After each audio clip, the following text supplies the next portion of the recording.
ज्ञानतिमिरान्धस्य ज्ञानञ्जनशलाकया चक्षुरुन्मिलितं येन तस्मै श्रीगुरुवे नमः।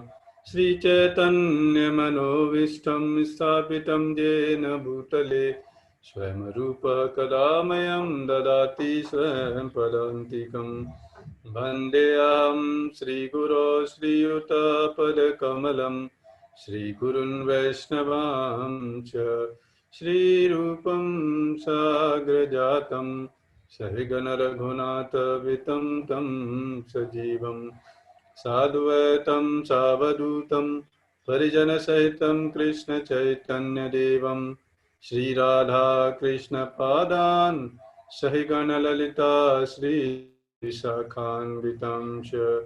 हे कृष्ण करुणा सिन्धु दीनबन्धु जगत्पते गोपेश गोपिका कांत राधा कांत नमोस्तुते। तप्त कांचन गौरांगी राधे वृंदावनेश्वरी वृषभानुसुते देवी प्रणमामि हरिप्रिये। वाञ्छाकल्पतरुभ्यश्च कृपा सिन्धुभ्येव च पतितानां पावनेभ्यो वैष्णवेभ्यो नमो नमः। जय श्री कृष्ण चैतन्य प्रभु नित्यानंद श्री अद्वैत गदाधर श्रीवासादि गौर भक्त बिंद। हरे कृष्णा कृष्ण कृष्ण हरे हरे, हरे राम राम राम हरे हरे।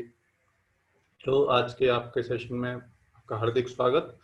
और आज का सेशन है the art of effective work. और इसके लिए बहुत सारे फेमस लोग भगवत गीता को के श्लोकों को अपने जीवन में अपनाते हैं। बहुत सारे पूरे संसार के लोग भगवत गीता से ये जानते हैं कि कार्य कैसे करना चाहिए। तो वो श्लोक फेमस श्लोक है, लेकिन वो नहीं, वो श्लोक आज हम समझेंगे कि कैसे कार्य करना चाहिए हमको, कैसे इफेक्टिव कार्य, कैसे पता करेंगे कि हमारा कार्य इफेक्टिव है कि नहीं, उनके बारे में पता करेंगे। और भी कुछ चीजें हैं अपने जीवन के बारे में, वो भी हम डिस्कस करेंगे। तो सबसे पहले देखो, इस संसार में हम कुछ भी करते हैं, हम अगर नहीं भी कर रहे हैं तो भी कुछ ना कुछ कर ही रहे हैं। कहने का, अगर खाली भी बैठे हैं तो भी दिमाग में कुछ ना कुछ चल रहा है, कुछ ना कुछ करने के लिए, है नहीं तो कुछ सो ही रहे हैं। कहने वाला कुछ कार्य तो कर ही रहे हैं, बैठ नहीं सकते, बगैर कार्य किए रह ही नहीं सकता व्यक्ति कोई। और ये भगवत गीता भी बोलती है, भगवान कृष्ण भगवत गीता में बोलते हैं कि जिस व्यक्ति ने जन्म लिया है इस संसार में, कोई भी लिविंग एंटिटी क्यों ना हो, उसको कार्य करना ही पड़ेगा, बगैर कार्य किए रह नहीं पाएगा वो। तो अब जो हम कार्य करते हैं या बिजनेस करते हैं या फिर कोई भी कार्य देखो, तो उसको हम कैसे इफेक्टिव मानेंगे, कैसे पता चलेगा कि ये इफेक्टिव कार्य है ना। पता चला कि हम बहुत मेहनत कर रहे हैं, दिन रात लगा दिया, लेकिन हमें पता ही नहीं कि कैसे इफेक्टिव, पता कैसे चलेगा। तो हमें पहले पता होना चाहिए कि जैसे फॉर एग्जाम्पल मान लो कोई स्टूडेंट है, स्टूडेंट को यही नहीं पता कि पढ़ना किस लिए है, पढ़ने के बाद क्या उसे मिलेगा, है ना, अच्छी जॉब या डिग्री मिलेगी, अच्छे मार्क्स कैसे लाए जा सकते हैं। मैं कहने का मतलब है कि कोई स्टूडेंट है तो बहुत पढ़ता है, लेकिन उसे पता ही नहीं कि मार्क्स किन किन फैक्टर्स पर डिपेंड करते हैं, तो बहुत मेहनत भी करेगा, फिर भी कार्य उसका इफेक्टिव नहीं कहा जाएगा।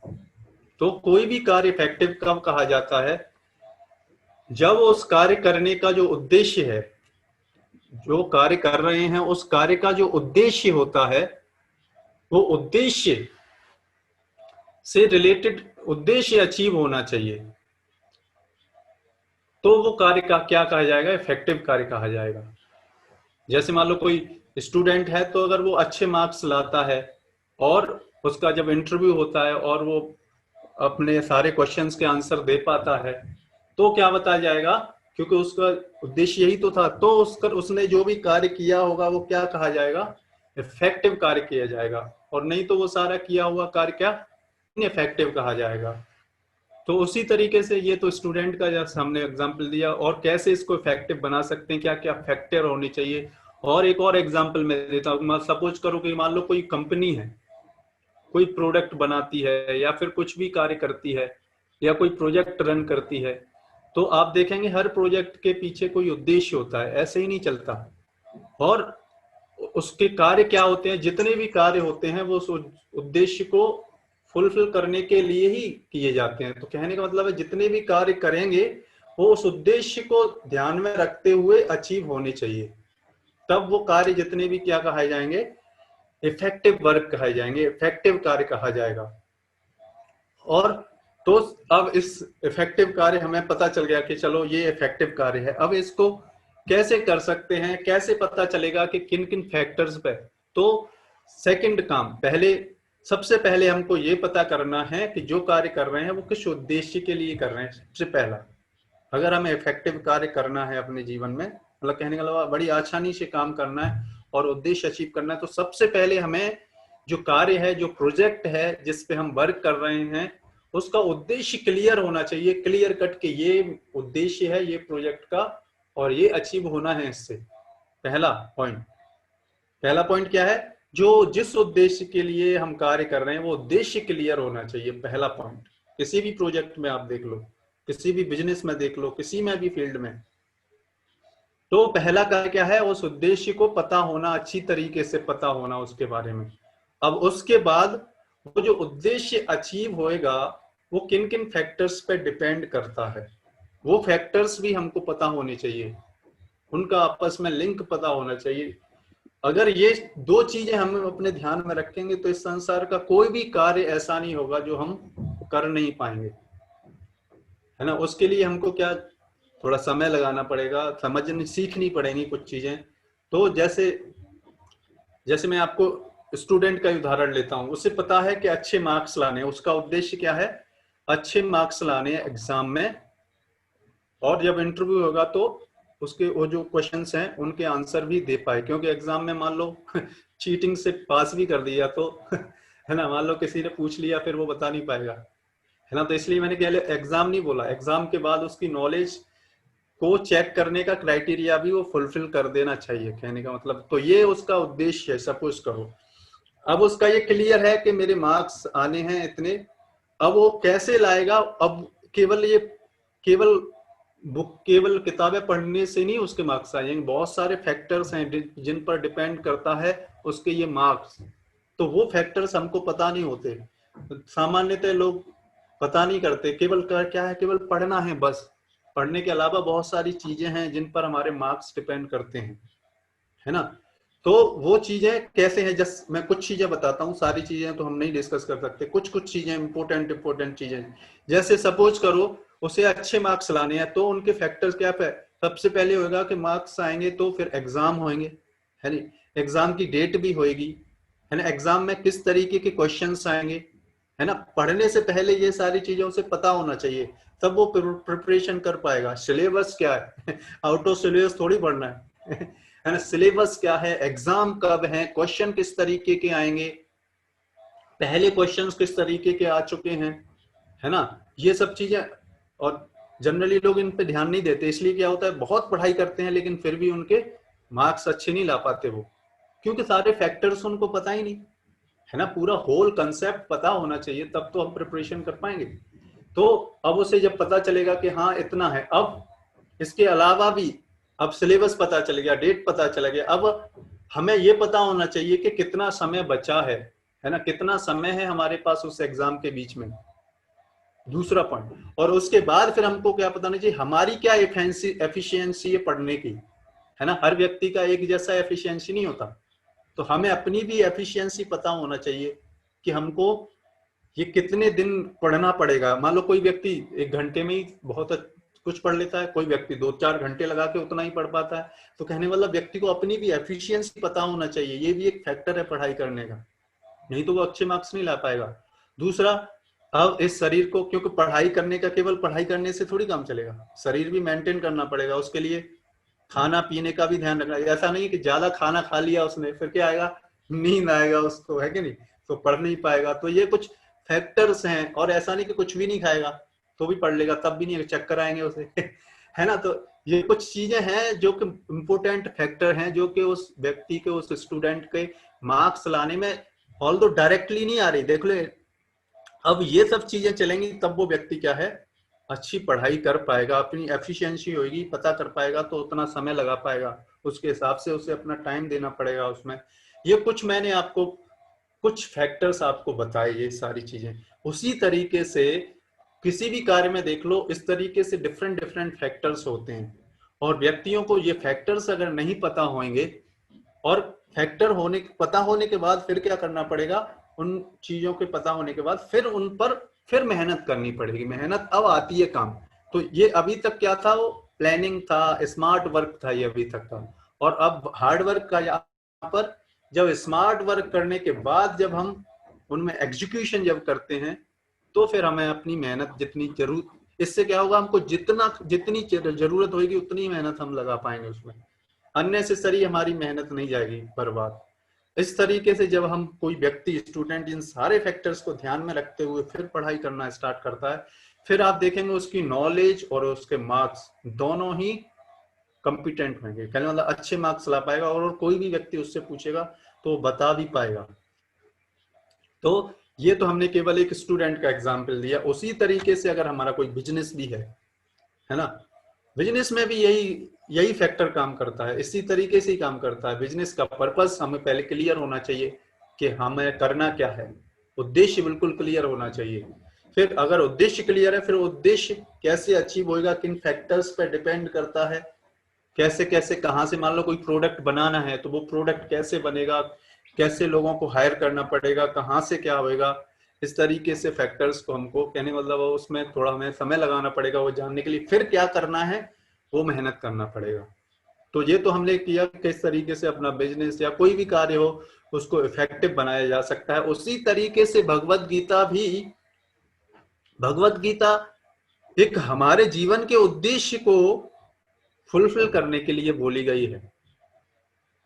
तो अब भगवत गीता में भगवान कृष्ण भी इफेक्टिव वर्क के बारे में बात करते हैं, और वो यहाँ पर बात करते हैं। मैं आपको कुछ भगवत गीता के श्लोकों को बताता हूं। उन श्लोकों में भगवान बताते हैं कि किस तरीके से कार्य होना चाहिए, इंट्रिकेसीज ऑफ कर्मा या लॉज ऑफ कर्मा। मैंने आपको बताया था भगवत गीता में 5 सब्जेक्ट मैटर है, जिनमें से हमने 3 सब्जेक्ट मैटर, लगभग 4 सब्जेक्ट मैटर डिस्कस कर चुके हैं लगभग 1 महीने के अंदर, जिसमें कृष्ण परम भगवान है, ये हमने डिस्कस किया।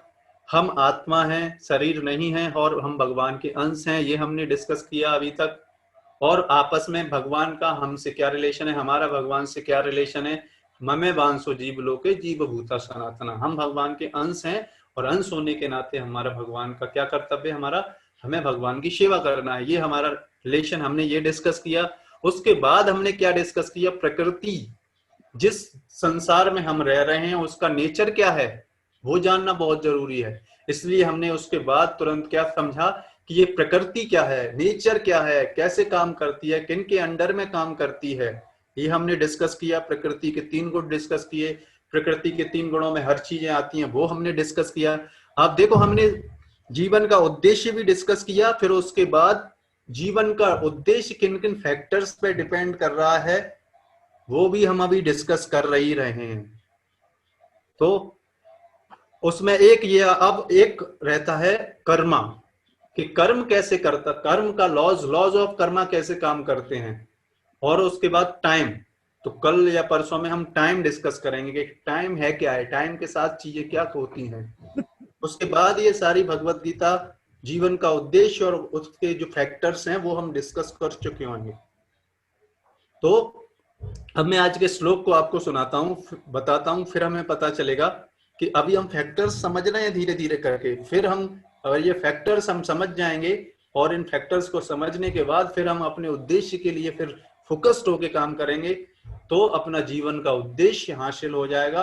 और उस उद्देश्य के जीवन को उद्देश्य के करेस्पॉन्डिंग हमने बताया था आपको, बिजनेस, कैरियर, सारी चीजें इसके करेस्पॉन्डिंग होंगी, तो हमारी ये लाइफ जो हम बता रहे थे, जो सुख और शांति, पीस एंड हैप्पीनेस बोल रहे थे हम लोग, वो तब अचीव होएगा, वही कार्य करने में फिर पीस और हैप्पीनेस मिलेगा। तो आज लॉ ऑफ कर्मा के बारे में भगवान क्या बोलते हैं, इंट्रिकेसीज ऑफ कर्मा के बारे में भगवान बोलते हैं क्या, ये भगवत गीता के 4th चैप्टर के 16 वर्ष में भगवान बताते हैं कि कर्म किम कर्मति कवयो अप्यत्र मोहिता तत्ते कर्म प्रवक्ष्यामि यज्ञात्वा मोक्षसे श्रुभात्। इसमें भगवान बता रहे हैं, ये भगवत गीता के 4th चैप्टर का 16 वर्ष है और ये कर्म के बारे में है कि जब हम इस संसार में नेचर प्रकृति में जब हम काम करते हैं तो ये कर्म है क्या है, किस तरीके से कर्म कहां से स्टार्ट होता है, वो डिस्कस करेंगे। तो कर्म क्या है और अकर्म क्या है, इसे निश्चित करने में बुद्धिमान व्यक्ति भी मोहग्रस्त हो जाते हैं।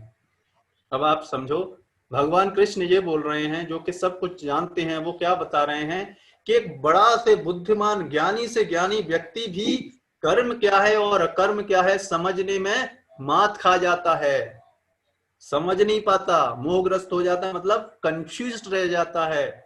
अतएव मैं तुम्हें बताऊंगा कि कर्म क्या है, जिससे जानकर तुम सारे अशुभ से मुक्त हो जाओगे। तो भगवान कृष्ण क्या बोल रहे हैं कि मैं तुम्हें बताऊंगा कि कर्म होता क्या है, जिसे करने के बाद तुम मुक्त हो जाओगे। कहने का मतलब भगवान बता रहे हैं वो कार्य करने के बाद आप मेरे पास आ जाओगे। नेक्स्ट वर्स भाई भगवत गीता का 17 चैप्टर है, उसमें भगवान क्या बता रहे हैं कि ये कर्म की कॉम्प्लिकेसी कितनी है, कैसे एग्जैक्टली समझना कितना डिफिकल्ट है। कर्मणो ह्यपि बोद्धव्य बोद्धव्य च विकर्मणः अकर्मणश्च बोद्धव्यम गहना कर्मणो गति।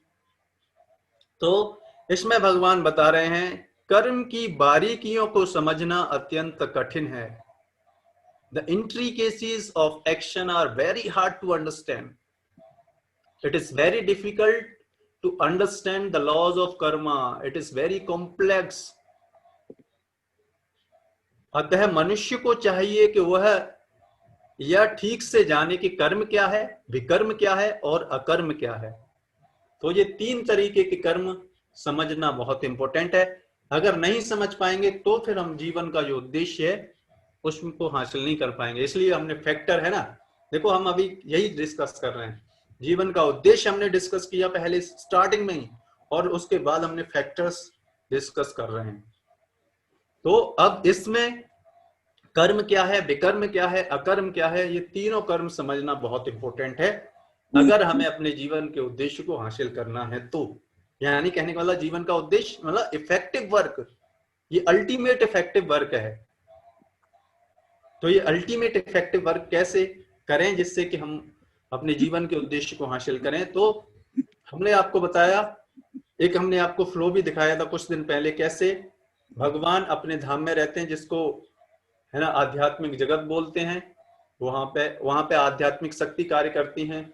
और जो आत्माएं, अब ये कर्म स्टार्ट कहाँ होता है, आप देखो, जैसे मान लो कोई व्यक्ति इस समाज में रह रहा है और इस समाज में कोई व्यक्ति रह रहा है और वो इंडिया की तो उसको इंडिया के गवर्नमेंट के लॉज फॉलो करने पड़ेंगे।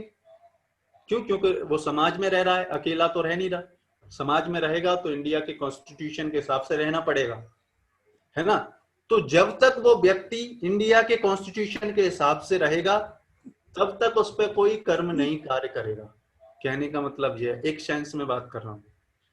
लेकिन जैसे ही वो यहां के लॉज को फॉलो नहीं करेगा तो अपनी इच्छा से कार्य करेगा, तो फिर क्या होगा उसके लिए, फिर क्या होगा उसके लिए जेल बनाई गई, राइट।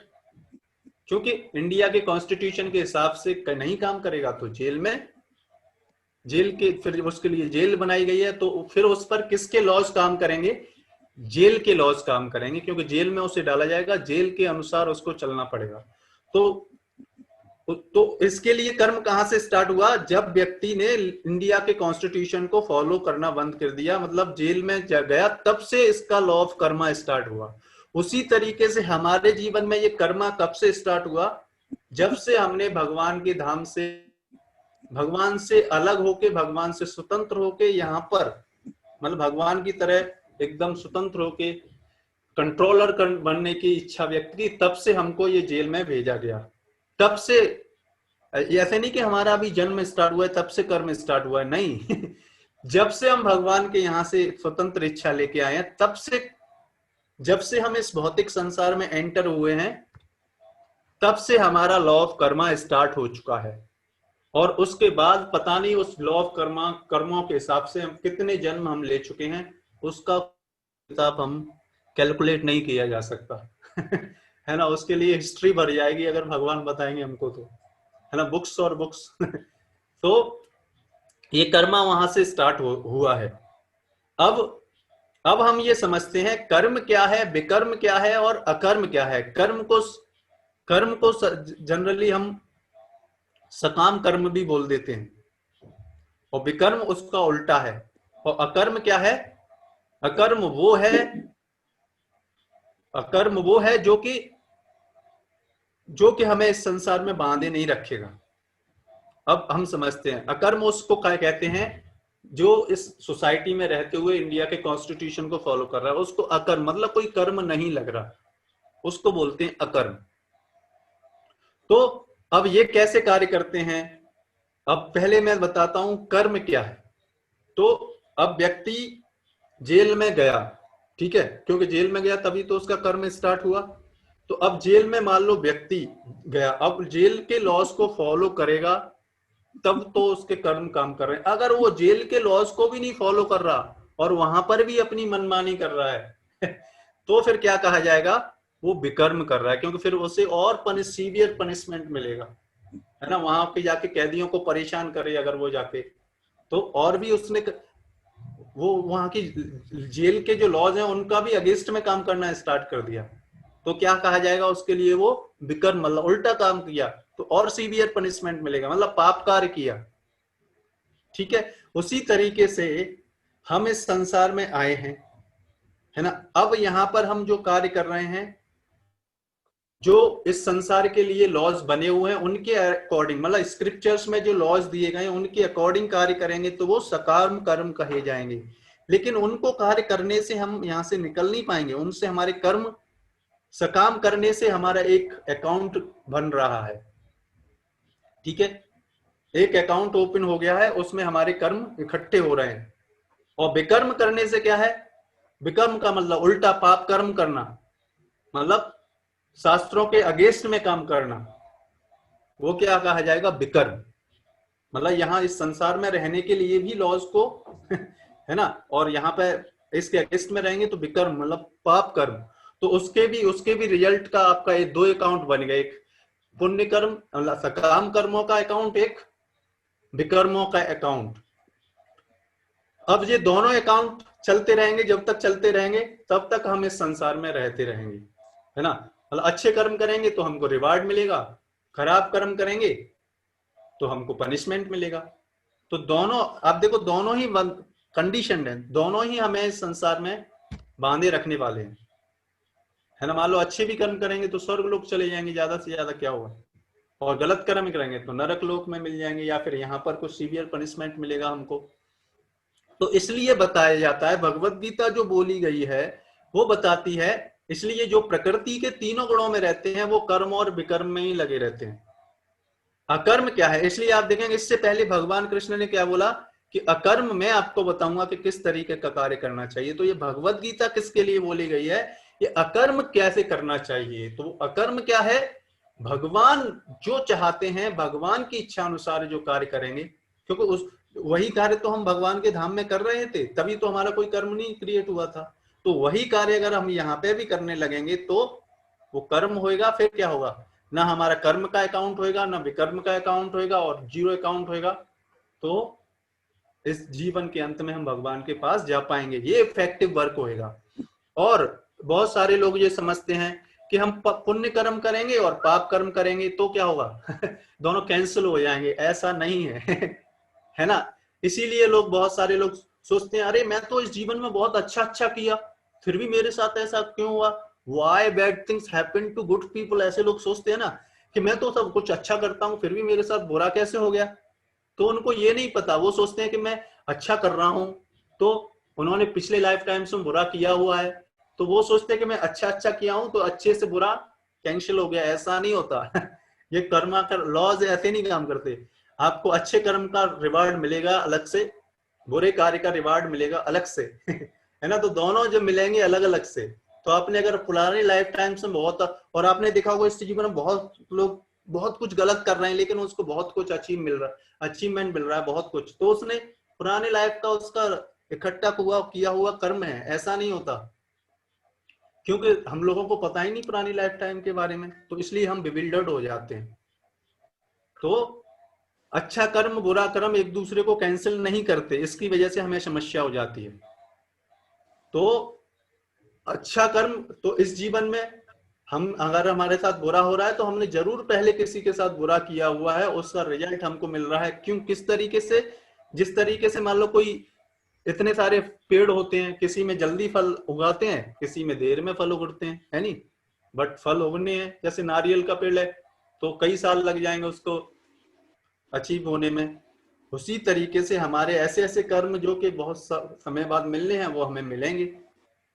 तो सबसे बेस्ट कार्य क्या है, अगर हमें इस संसार से निकलना है और अपने जीवन का उद्देश्य, मनुष्य जीवन का उद्देश्य अचीव करना है, मतलब इफेक्टिव वर्क करना है, तो अकर्म करना सीखना पड़ेगा।